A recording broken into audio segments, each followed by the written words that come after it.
வணக்கம் மக்களே, நாம இந்த ஆரோக்கியமான பதிவில் கொத்தவரங்காயில் நிறைந்துள்ள மருத்துவ நன்மைகளை பற்றி நம்ம விளக்கமாக பார்க்க போகிறோங்க. ஒரு நாளைக்கு 100 முதல் 150 கிராம் வரைக்கும் சமைத்த பிறகு ஒரு சிறிய கிண்ண அளவில் கொத்தவரங்காயை நம்ம எடுத்துக்கலாம். இதில் இருக்கக்கூடிய நார் சத்து மற்றும் கார்போஹைட்ரேட் அதிகம் இருக்கிறதால மிதமான அளவில் உட்கொள்வது செரிமானத்திற்கு மிகவும் நல்லது. அளவுக்கு அதிகமாக சாப்பிட்டா வாயு தொல்லை, வயிற்று உப்புசமெல்லாம் ஏற்படலாம். ஸோ அதனால தான் நம்ம அந்த அளவு குறிப்பிட்ட அளவில் நம்ம எடுத்துக்கொள்ளணும். மதிய உணவு மாதிரி நீங்கள் எடுத்துக்கிறது நல்லது. ஸோ இது மாதிரி பார்த்தீங்கன்னா நீங்கள் உடலினுடைய செரிமானம் மேம்படும், உடனே ஊட்டச்சத்து உறிஞ்சப்படும். மதிய நேரத்தில் எடுத்துக்கிட்டீங்கன்னா கொத்தவரங்காய் எடுத்துக்கொள்ளும் போது கிடைக்கக்கூடிய நன்மைகளை விளக்கமாக பார்க்குறதுக்கு முன்னாடி இந்த வீடியோவுக்கு மட்டும் ஒரு லைக் கொடுத்துட்டு இந்த தகவலை உங்களுக்கு தெரிஞ்சவங்களுக்கும் ஷேர் பண்ணிவிடுங்க. ஏன்னா இது அவங்களுக்கும் பயனுள்ளதாக இருக்கக்கூடிய ஒரு ஆரோக்கியமான பதிவு தாங்க. இது போன்ற அப்டேட்ஸ்கள் நீங்கள் தொடர்ந்து பார்க்குறதுக்கு நம்மளுடைய ஹெல்த் நியூஸ் தமிழ் சேனலை மறக்காமல் சப்ஸ்கிரைப் பண்ணி வச்சுக்கோங்க. பக்கத்தில் இருக்கக்கூடிய பெல் பட்டனையும் கிளிக் பண்ணி ஆல் அப்படின்ற ஆப்ஷனையும் செட் பண்ணி வச்சுக்கிட்டீங்க அப்படின்னா நாங்கள் போடக்கூடிய எல்லா அப்டேட்ஸும் உங்களுக்கு நோட்டிஃபிகேஷன் அடிக்கடி வந்து சேரும். சரிவாங்க மக்களை, இப்போ வீடியோக்குள்ளே போயிடலாம். ரத்த சர்க்கரையினுடைய அளவை கட்டுப்படுத்துறதுக்கு தொடர்ந்து நம்ம கொத்தவரங்காய் எடுத்துக்கலாங்க. ஸோ கொத்தவரங்காய் டயபெட்டிஸை நமக்கு மேனேஜ்மெண்ட் பண்ணும். அதுக்கான காரணம் என்ன அப்படின்னா கொத்தவரங்காயில் கிளைசமிக் குறியீடு, கிளைசமிக் இண்டெக்ஸ் மிகவும் குறைவு தெரிந்து கொள்ளுங்க. ஸோ கிளைசமிக் இண்டெக்ஸ் அப்படின்னா என்னன்னா, நாம் ஒரு உணவு எடுத்துக்கொள்ளும் போது அந்த உணவுகள் இருக்கக்கூடிய கார்போஹைட்ரேட் நம்மளுடைய ரத்தத்தில் இருக்கக்கூடிய சர்க்கரையினுடைய அளவில் எந்த மாதிரி தாக்கத்தை ஏற்படுத்துது அப்படின்றத பொறுத்து கிளைசமிக் இண்டெக்ஸை கனெக்ட் பண்ணுவாங்க. அந்த வகையில் கொத்தவரங்காயில் பார்த்தீங்கன்னா கார்போஹைட்ரேட்லாம் கிடையாது. ஸோ அதனால தான் அது குறைந்த கிளைசமிக் குறியீடு கொண்டு இருக்கு. கொத்தவரங்காயில் இருக்கக்கூடிய கியூகோபரின் மற்றும் நார் சத்து இது எல்லாமே என்ன பண்ணும் அப்படின்னா ரத்தத்தில் இருக்கக்கூடிய அந்த குளுக்கோஸ் சர்க்கரையினுடைய அளவு கலக்கக்கூடிய வேகத்தை மெதுவாக்கும். இதனால உடனடியாக நம்மளுடைய ரத்தத்தில் சர்க்கரையினுடைய அளவெல்லாம் அதிகரிக்காது. ஸோ கண்ட்ரோல் பண்ணிக்கலாம். சர்க்கரை நோய் இருக்கிறவங்க இந்த தொடர்ந்து பார்த்தீங்கன்னா கொத்தவரங்காய் எடுத்துக்கொள்ளும் போது ரத்தத்தில் இருக்கக்கூடிய சர்க்கரையினுடைய அளவு திடீரென உயர்வு தவிர்க்கப்பட்டு கட்டுப்படுத்தப்படும். ஸோ ஒரு நாளடைவில் அந்த சுகர் ப்ராப்ளத்தில் நம்ம விடுபட்டுடலாம். எலும்பு வலிமையாக இருக்கிறதுக்கு நம்ம கொத்தவரங்காய் எடுத்துக்கலாங்க. கொத்தவரங்காய் போன் ஹெல்த்தை ப்ராப்பராக நமக்கு கொடுக்கும். அதுக்கான காரணம் என்னன்னா கொத்தவரங்காயில் கால்சியம் மற்றும் பாஸ்பரஸ் சத்துக்கள் நிறைந்திருக்கு. இது எல்லாமே எலும்புகளுக்கு தேவையான அடர்த்தியை வழங்கி எலும்புகளை பலப்படுத்துது. வயதானவர்களுக்கு வரக்கூடிய மூட்டு வலி மற்றும் ஆஸ்டியோபோரோசிஸ் இந்த மாதிரி பிரச்சனைகளினுடைய அபாயத்தை எல்லாம் குறைக்கிறதுக்கு வயதானவர்களுக்கு நம்ம கொத்தவரங்காய் கொடுக்கலாம். இளைஞர்களுமே கொத்தவரங்காய் எடுத்துக்கிட்டாங்கன்னா ஆஸ்டியோபோரோசிஸ், எலும்பு மெலிவு நோய், மூட்டு வலி, எலும்புருக்கி, முடக்குவாதம், எலும்பு மஜ்ஜைகளில் ஏற்படக்கூடிய பிரச்சனை, மூட்டு வளர்ச்சி போன்ற எந்த விதமான பிரச்சனையுமே இருக்காது. ஸோ இளைஞர்களாக இருந்தாலும் முதியவர்களாக இருந்தாலும் கொத்தவரங்காய் எடுத்துக்கொள்ளும் போது சிறுவர் சிறுமியர்களுக்குள்ள எடுத்துக்கொண்டாங்கன்னா இப்போ இருந்தே அவங்களுடைய எலும்புகள்லாம் பலமாக தான் இருக்கும். அவங்களுக்கு இந்த எலும்பு பிரதானமாக இருக்கக்கூடிய பகுதிகளில் குத்துவது போன்ற வலி ஏற்படுவது, முதுகு வலி, தோள்பட்டை வலி ஏற்படுவது, இடுப்பு வலி ஏற்படுவது, இந்த மாதிரி எலும்பு தொடர்பான பிரச்சனை எதுவுமே இல்லாமல் பன்மடங்கு உடலை உறுதிப்படுத்திக் கொள்வதற்கு எல்லாருமே பார்த்தீங்கன்னா கொத்தவரங்காய் எடுத்துக்கொள்ளலாங்க. இதயம் ஆரோக்கியமாக இருக்கிறதுக்கு கொத்தவரங்காய் எடுத்துக்கலாங்க. ஏன்னா கொத்தவரங்காய் ஹார்ட்டோடைய ஹெல்த்தை ப்ராப்பராக நமக்கு கொடுக்கும். அதுக்கான காரணம் என்ன அப்படின்னா கொத்தவரங்காயில் இருக்கக்கூடிய நார் சத்து மற்றும் பொட்டாசியம் இது இரண்டுமே இதயத்திற்கு மிகவும் நல்லது.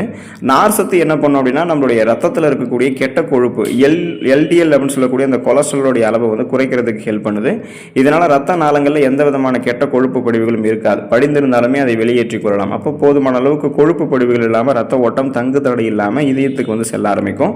மேலும் நம்ம எடுத்துக்கொள்ளக்கூடிய இந்த கொத்தவரங்காயில் இருக்கக்கூடிய பொட்டாசியம் சத்து என்ன பண்ணும் அப்படின்னா நம்மளுடைய உடல் நரம்புகளில் ரத்த நாளங்களில் காணப்படக்கூடிய இறுக்கங்களை நீக்கி அந்த ரத்த அழுத்தத்தை உங்களுக்கு சரி பண்ணும். ஸோ பிபி அப்படின்னு சொல்லக்கூடியது அந்த பிளட் ப்ரெஷர் அப்படின்றது அதுதான். ஸோ நம்மளுடைய நரம்புகளில் ரத்த நாளங்களில் இறுக்கங்கள் காணப்பட்டு போதுமான அளவுக்கு ரத்த ஓட்டம் கிடைக்காம இருக்கக்கூடிய அந்த ப்ராசஸ் தான் நம்ம ரத்த அழுத்தம்னு சொல்லுவோம். அப்போ அந்த ரத்த நாளங்களில் ரத்தம் முறைவதை தடுக்கிறதுக்கு கொத்தவரங்காய் பெரிதும் ஹெல்ப் பண்ணுது. ஏன்னா பொட்டாசியம் வச்சிருக்கு. இதனால அந்த ரத்த நாளங்களில் இருக்கக்கூடிய இறுக்கங்கள் தளர்த்தப்பட்டு ரத்த ஓட்டம் இதயத்துக்கு கிடைக்கும் போது மாரடைப்பு, பக்கவாதம், இதய தமனிகளில் வீக்கம் ஏற்படுதல், இதய தசைகள் வலுவிழந்து போவதில் போன்ற எந்த பக்க விளைவுகளுமே ஏற்படாது. செரிமானத்தை மேம்படுத்தக்கூடியதுங்க நம்ம எடுத்துக்கொள்ளக்கூடிய இந்த கொத்தவரங்காய். குறிப்பாக பார்த்தீங்கன்னா கொத்தவரங்காய் டைஜஷன், கட் ஹெல்த் உங்களுக்கு ப்ராப்பராக மெயின்டைன் பண்ணும். அதுக்கான காரணம் கொத்தவரங்காயில் இருக்கக்கூடிய அதிகப்படியான உணவு நார்ச்சத்து, அந்த டயட்ரி ஃபைபர் தான். ஸோ இது என்ன பண்ணும் அப்படின்னா குடலினுடைய இயக்கத்தை சீராக வைத்து கான்ஸ்டிபேஷன் அப்படின்ற அந்த மலச்சிக்கல் பிரச்சனையை சரி பண்ணுறதுக்கு நமக்கு ஹெல்ப் பண்ணுது.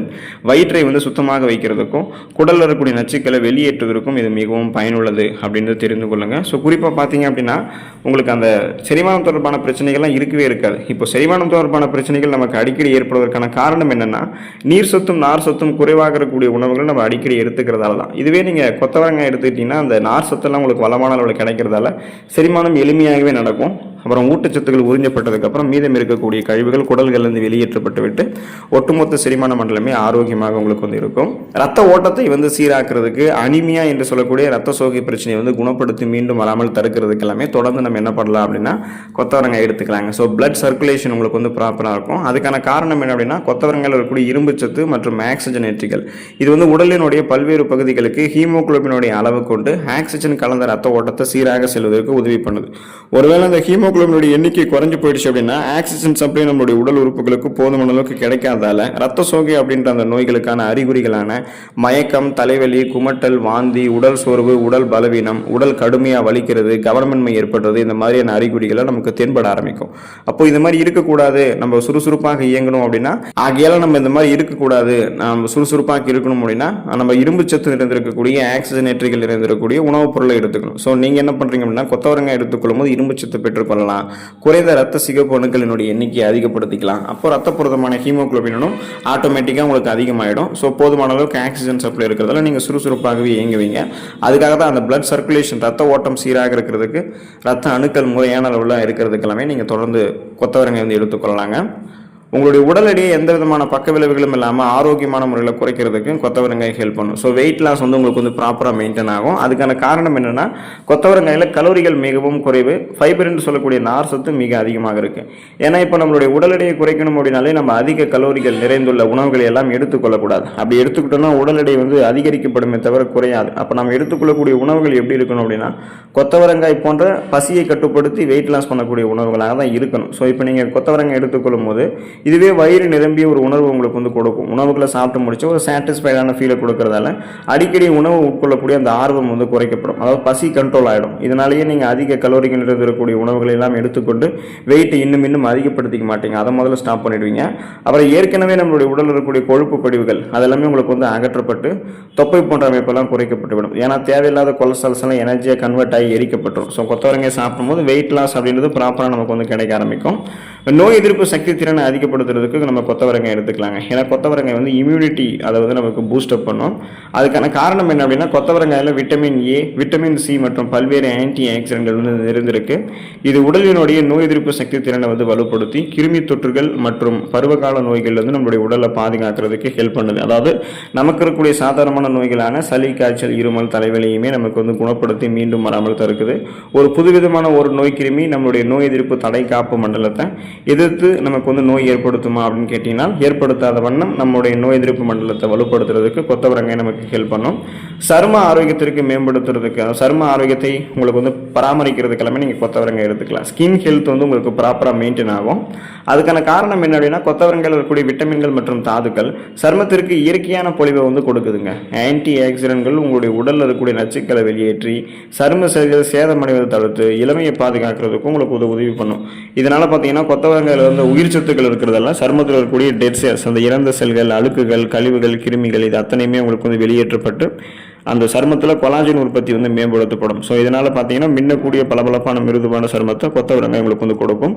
அப்போ உங்களுடைய உடல்நலத்தை தாண்டி சரும நலத்தையுமே கொத்தவரங்காய் பராமரிக்குது அப்படின்றத நீங்கள் தெரிந்து கொள்ளுங்கள். ஸோ தொடர்ந்து கொத்தவரங்காய் எடுத்துக்கொண்டு ஊட்டச்சத்துக்களை பெற்று நலமோடு வாழக்கூடிய வாய்ப்பை பெற்று ஆரோக்கியமாக இருக்க பழகிக்கோங்க. அடுத்த ஆரோக்கியமான பதிவில் மறக்காமல் சந்திப்போம். நன்றி மக்களே.